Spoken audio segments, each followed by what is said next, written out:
Captain Juniper Reed hadn't expected her first major diplomatic mission to revolve around soda pop, but here she was, watching 3 Centauri ambassadors examine bottles of sparkling water with their compound eyes. The trading vessel Starweaver had been chosen for this cultural exchange mission precisely because of its diverse crew and their experience with interspecies commerce, but nothing had prepared them for the Centauri's intense curiosity about Earth's beverages. The liquid appears to be angry, Ambassador Crix observed, their iridescent antennae twitching as they held the bottle up to the light. The carbonation bubbles cast dancing shadows across their metallic exoskeleton. Lieutenant Marcus Wong, the ship's cultural liaison, tried to suppress a smile. "Not angry, Your Excellency. Those are carbonation bubbles, we add them to drinks for pleasure. It creates a unique sensation when consumed." The second ambassador, Vexna, extended a delicate sensory appendage toward their bottle. "Pleasure from aggressive liquid? Humans truly are fascinating creatures." The Starweaver's mess hall had been transformed for this occasion. The usual utilitarian tables were now covered with white cloths, and an array of earth beverages lined the center counter. From simple sparkling water to artisanal craft sodas, they had brought out everything the ship's synthesizers could produce.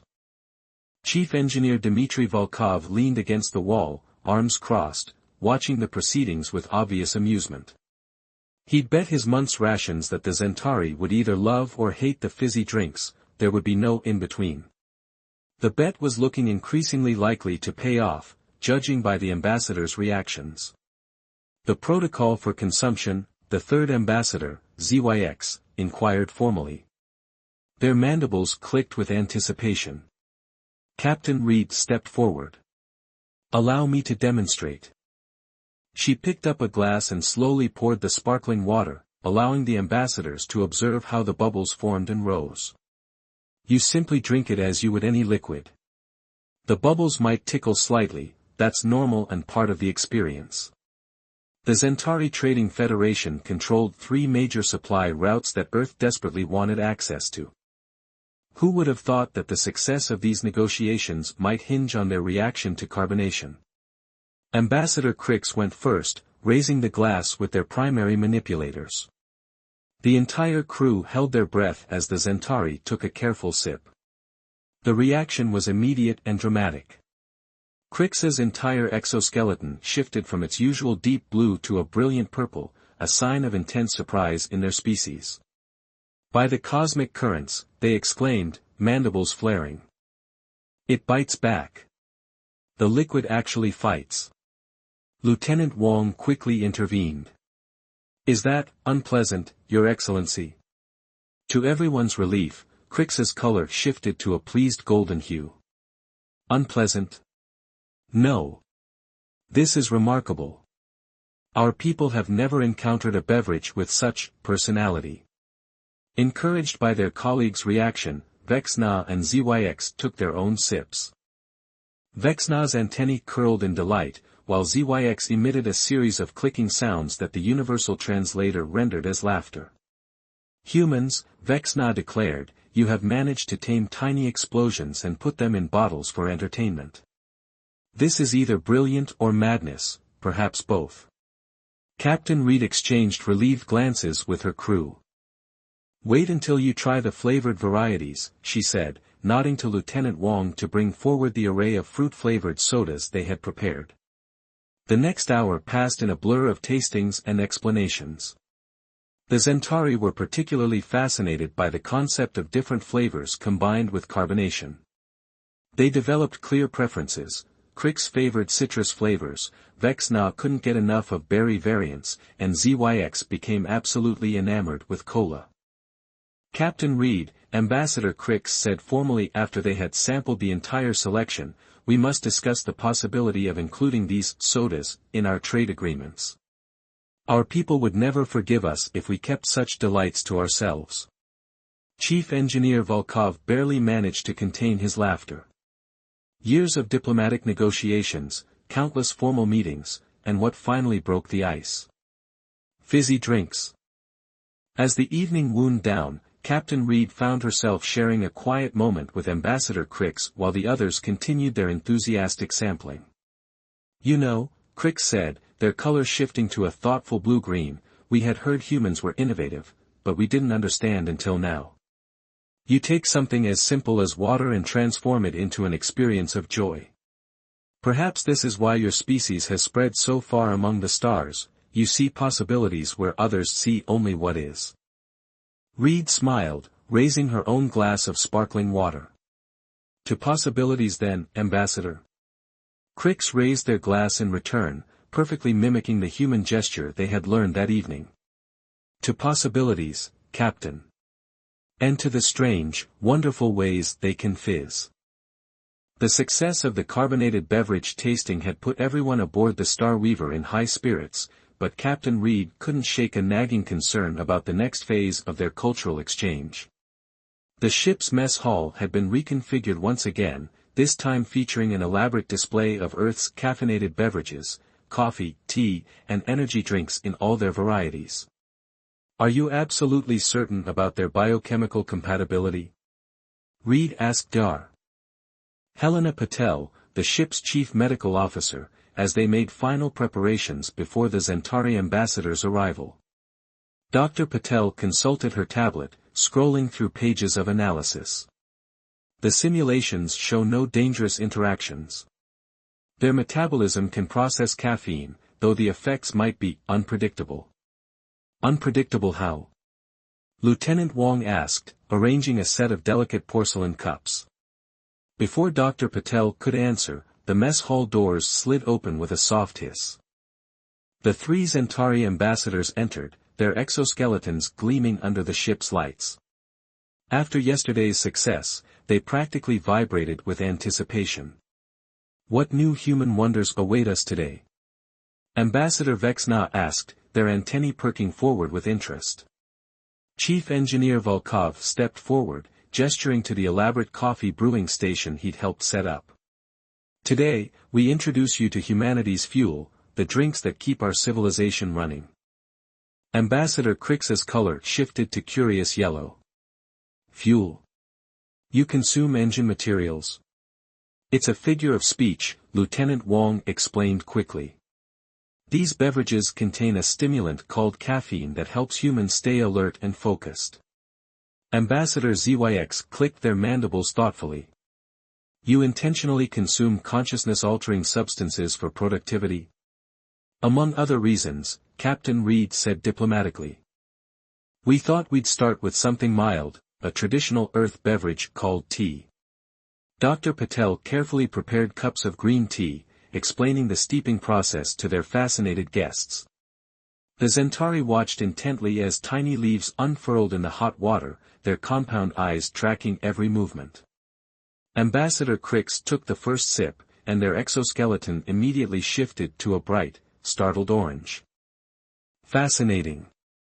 The temperature variance adds another dimension to the experience." The next hour proceeded smoothly as they sampled various teas, with Dr. Patel monitoring their reactions closely. The real challenge began when Chief Engineer Volkov brought out his prized coffee maker.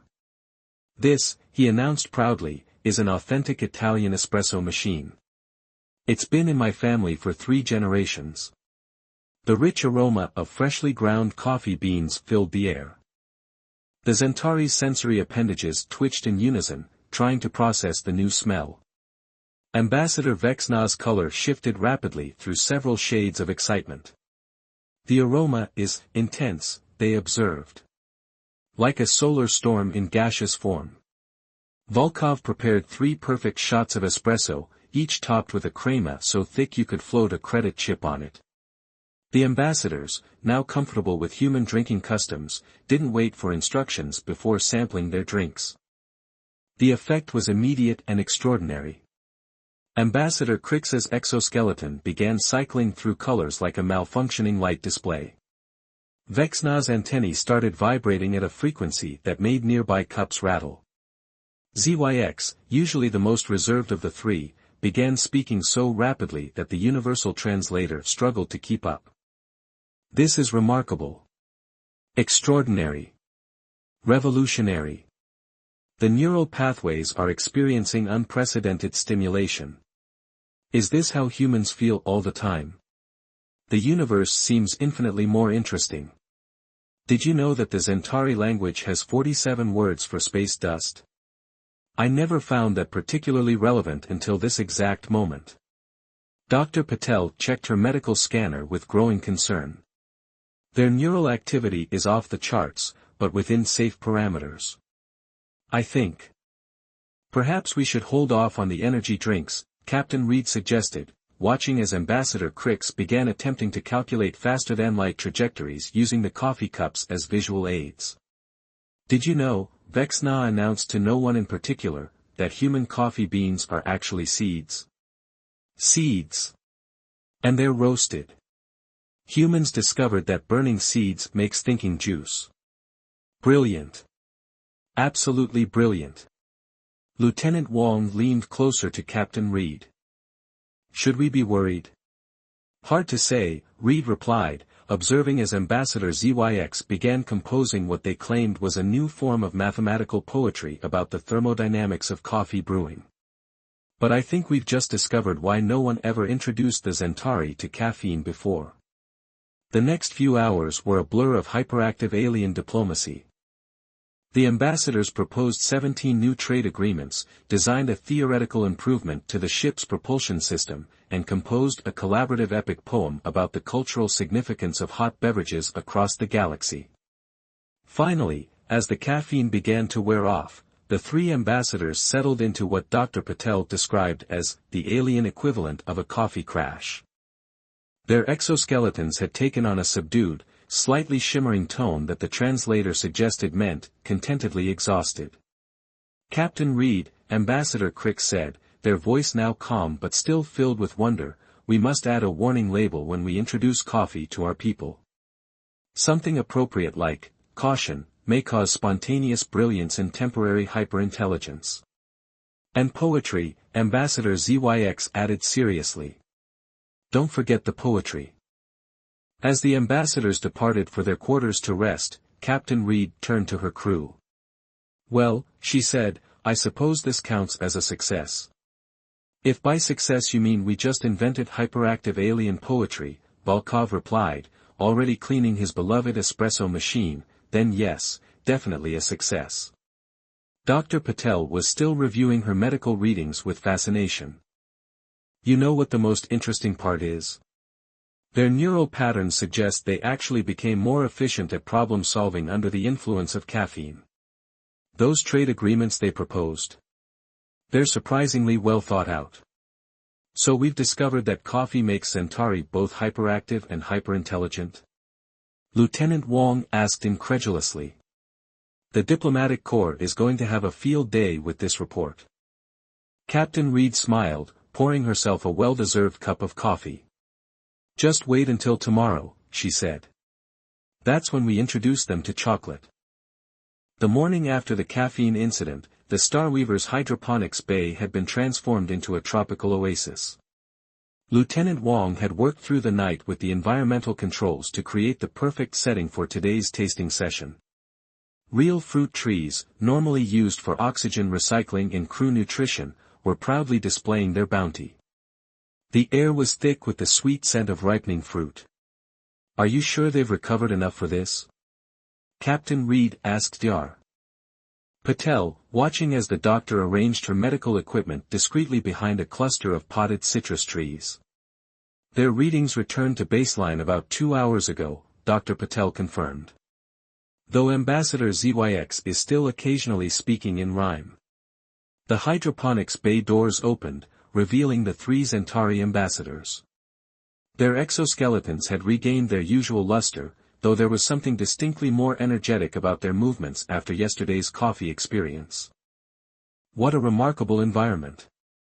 Ambassador Crix exclaimed, their color shifting to an appreciative green as they took in the various plants. You maintain a portion of your planet's ecosystem within your vessel? Chief Engineer Volkov, who had been fiddling with a complex-looking blending station, straightened up. More than that. These plants provide oxygen, food, and today's entertainment.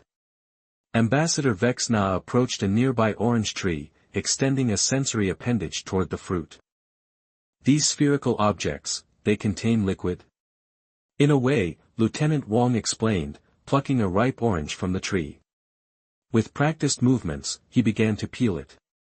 The fruit contains juice naturally. Humans have developed countless ways to extract and enhance these juices for drinking.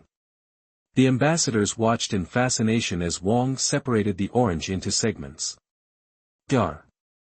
Patel had already confirmed that citrus would be safe for Zentari consumption, though she kept her medical scanner running just in case.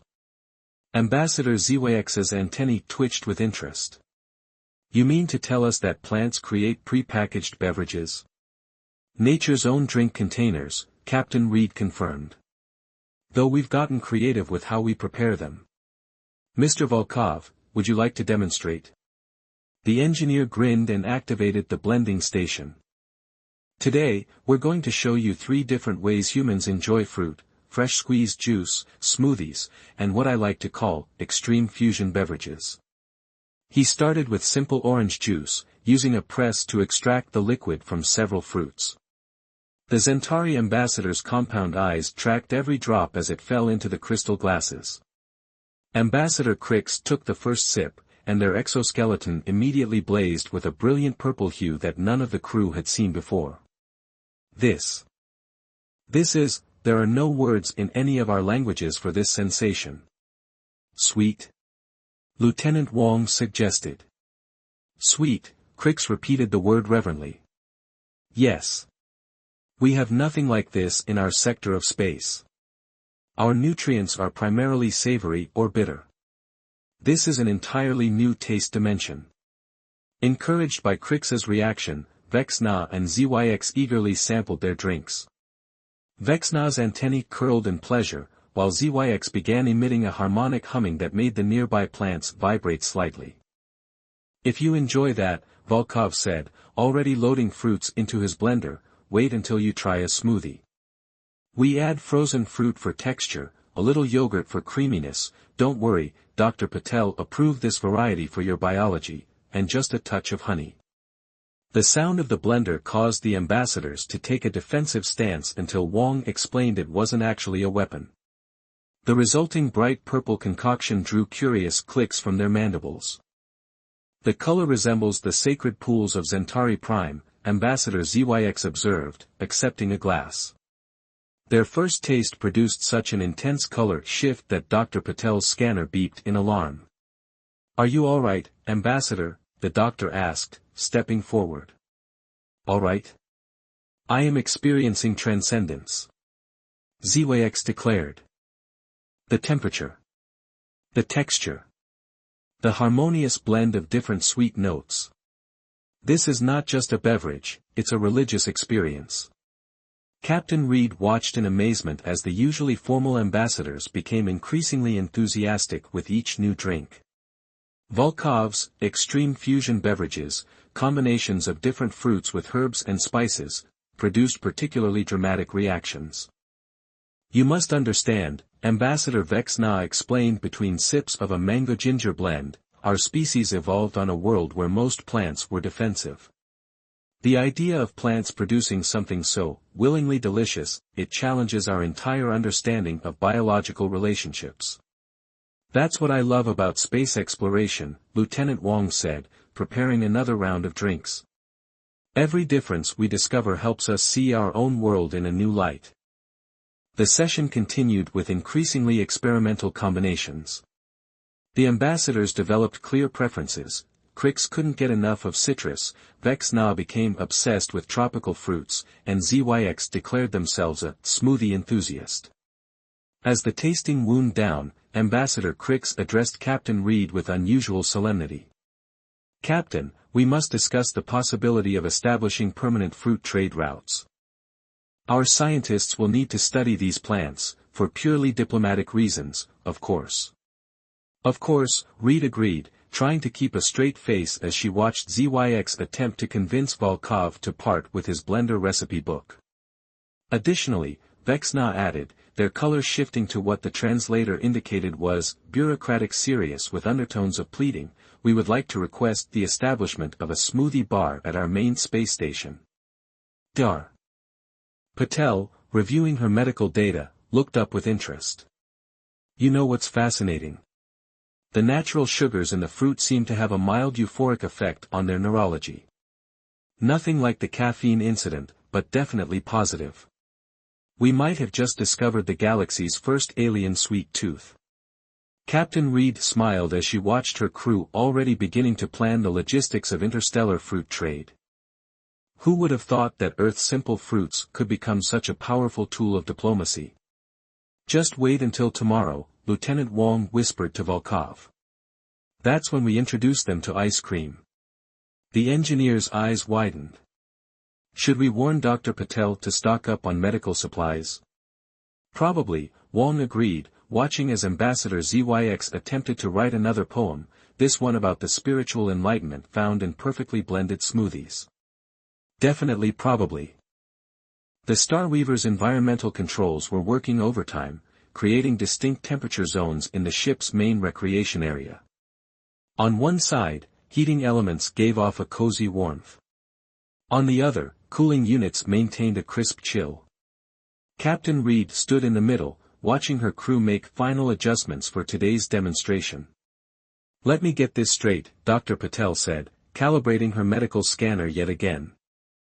We're going to introduce beings who evolved on a planet with minimal temperature variation to both hot chocolate and frozen slushies.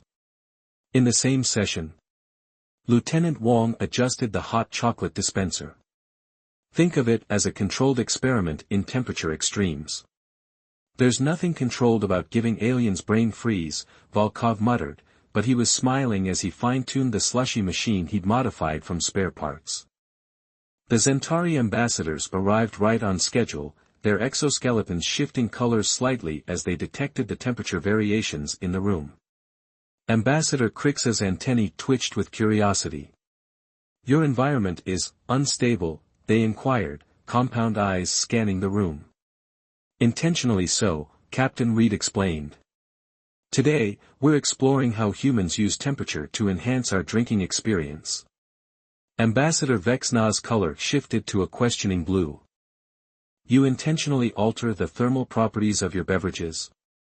For what purpose? Pleasure, Wong said simply.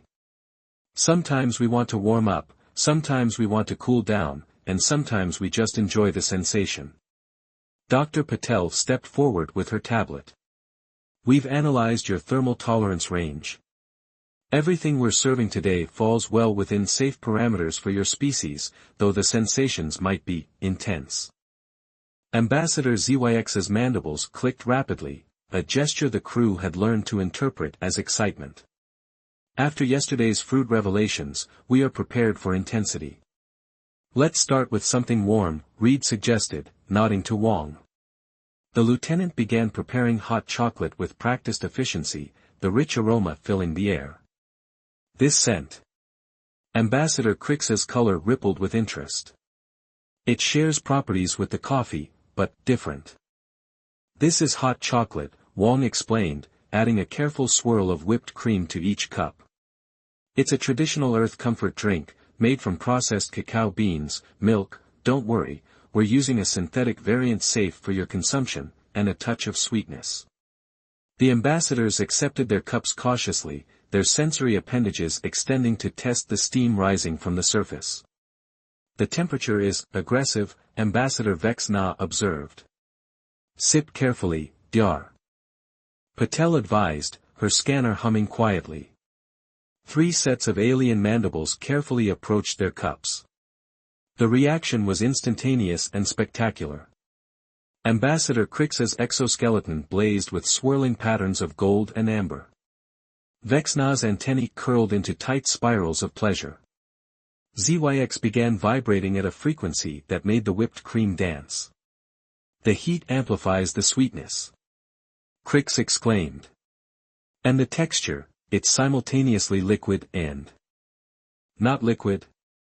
That's the whipped cream, Wong explained, but the ambassadors were too engrossed in their drinks to pay attention. Our scientists theorized that extreme temperatures would diminish taste reception, Vexna said between careful sips. We were clearly operating under flawed assumptions. Captain Reed watched with satisfaction as the aliens gradually relaxed into the experience, their colors shifting to warm, pleasant hues. Then she caught Volkov's eye and nodded. Time for Phase 2. The engineer activated his slushy machine with a flourish. Now, honored ambassadors, we move from one extreme to another. Behold, the brain freeze machine. Brain freeze. Ambassador ZYX's color shifted to concerned gray. Just an expression, Dr. Patel assured them quickly. A humorous term for the sensation of consuming very cold beverages. The slushies emerged in swirls of bright blue, the crystalline ice catching the light. The ambassadors watched in fascination as Volkov added straws designed to accommodate their unique mouth structures. The liquid appears to be in a state of phase transition, Ambassador Crix observed scientifically. That's part of the fun, Volkov grinned. It's simultaneously liquid and solid. We call it a slushy. The ambassadors' first attempt at using the straws produced a moment of confusion until they realized they needed to create suction. Their second attempt was more successful, perhaps too successful. Ambassador Vexna's color shifted so rapidly through the spectrum that Dr. Patel's scanner started beeping in alarm. Ambassador Crix made a sound that the universal translator couldn't process. Ambassador ZYX froze completely still, antennae rigid. Cold. ZYX finally managed. Cold but sweet. The sensation is. Brain freeze. Volkov suggested helpfully. Extraordinary. Crix burst out. The temperature creates a physical sensation that enhances the flavor experience. It's like tasting the concept of cold itself. What followed was an enthusiastic exploration of temperature extremes. The ambassadors alternated between hot chocolate and slushies, fascinated by how the same flavors could produce such different experiences at different temperatures. You realize, Ambassador Vexna said to Captain Reed, their color now a contemplative purple, this changes our understanding of sensory pleasure. Our people have always sought stability, consistency. But you humans, you deliberately seek out these extreme experiences and find joy in them. I think that's one of humanity's defining traits, Reed replied. We're constantly pushing boundaries, even with something as simple as beverages. Not simple, Ambassador Crix corrected, holding both a hot chocolate and a slushie. These are sophisticated environmental manipulation devices disguised as drinks. Brilliant. As the session wound down, Dr. Patel reviewed her medical data with fascination. Their bodies have actually started adapting to the temperature variations. They're developing new neural pathways specifically for processing these sensations. It's like watching accelerated evolution through beverages. Should we tell them about spicy drinks? Volkov whispered to Wong. The lieutenant shook his head. Let's save something for tomorrow. Besides, after introducing them to temperature extremes, I think we should give their sensory systems a break. Too late, Captain Reed said, pointing to where Ambassador ZYX was simultaneously drinking hot chocolate and a slushie, apparently attempting to create some sort of temperature gradient experience. You know, Dr. Patel mused, watching the ambassadors experiment with different temperature combinations. I think we might need to update the xenobiology textbooks. Add a new chapter, How Earth Drinks Changed Alien Physiology. Add another chapter, Volkov suggested, How Human Beverages Created Interstellar Trade Routes, one sip at a time. Captain Reed smiled as she watched Ambassador Crix attempt to explain the concept of brain freeze to their homeworld via subspace communication. Tomorrow would bring new beverages and new adventures, but for now, she was content watching the boundaries between species melt away like ice in hot chocolate. The Starweaver's main cargo bay had been transformed beyond recognition.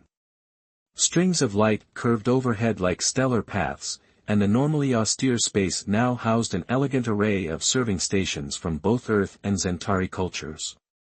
Captain Reed adjusted her dress uniform, watching as crew members made final preparations for what had become an unexpectedly momentous diplomatic event. Did you ever imagine that a week of drink tastings would lead to this?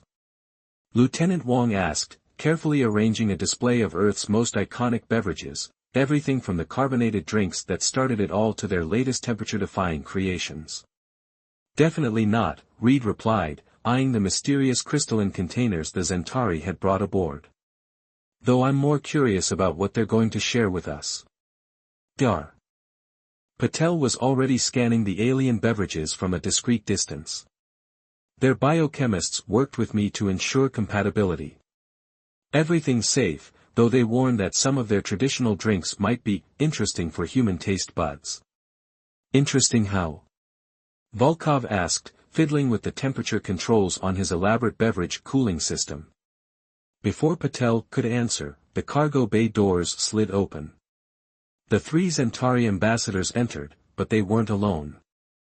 A delegation from their home world had arrived via faster-than-light transit, their exoskeletons gleaming in sophisticated patterns that the Universal Translator identified as formal celebratory. Captain Reed, Ambassador Crix announced, their colors shifting through formal shades of blue and gold, may I present High Chancellor Vextu of the Centauri Collective. Your beverages have caused quite a stir in our government. The High Chancellor stepped forward, their elaborate exoskeleton catching the light. Indeed. When we received the initial reports, we thought our ambassadors had been subjected to some form of hallucinogenic substance. But after reviewing the data, most impressive, Captain. Thank you, High Chancellor, Reed responded, noting how the Centauri delegation's eyes kept darting curiously toward the Earth beverage display. We're honored by your presence. The honor is mutual, Vextu said. We have brought our most sacred traditional beverages to share. It seems only fitting, given how your drinks have, what was the human phrase, Ambassador Crix?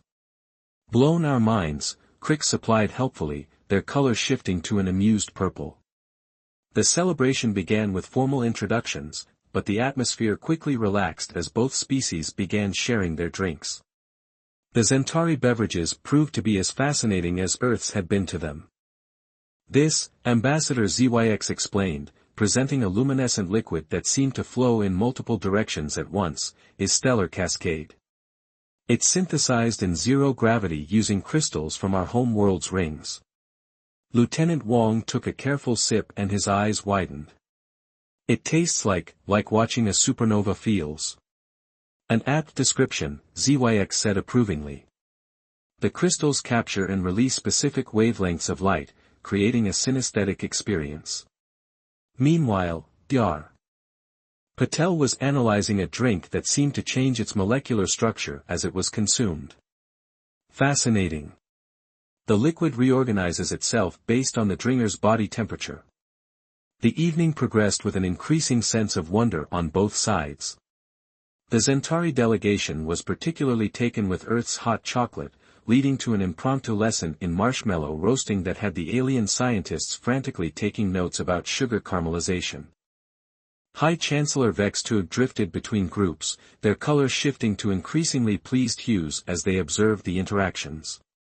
They finally approached Captain Reed, who was sampling a Centauri beverage that tasted like liquid starlight. Captain, they said, I must confess something. When we first received word that our ambassadors were spending days consuming Earth beverages, we feared it might be a diplomatic disaster. Instead, it has proven to be an unprecedented breakthrough in interspecies relations. Reed smiled. Sometimes the smallest things create the biggest connections. Indeed. Which is why we've made a decision. The High Chancellor's color shifted to formal gold. The Centauri Collective wishes to establish not just trade routes, but cultural exchange centers. Places where our species can continue to share and learn from each other's. What did Engineer Volkov call them? Ah yes, drink adventures. Across the room, Volkov was demonstrating the art of building a root beer float to an enthralled group of Centauri scientists. Their colors shifted in amazement as the ice cream created its characteristic foam. "We accept," Reed said without hesitation. "Though I feel I should warn you, we haven't even introduced you to our spicy drinks yet." The High Chancellor's color rippled with intrigue. "Spicy? Another temperature variation?" "Not exactly," Reed grinned.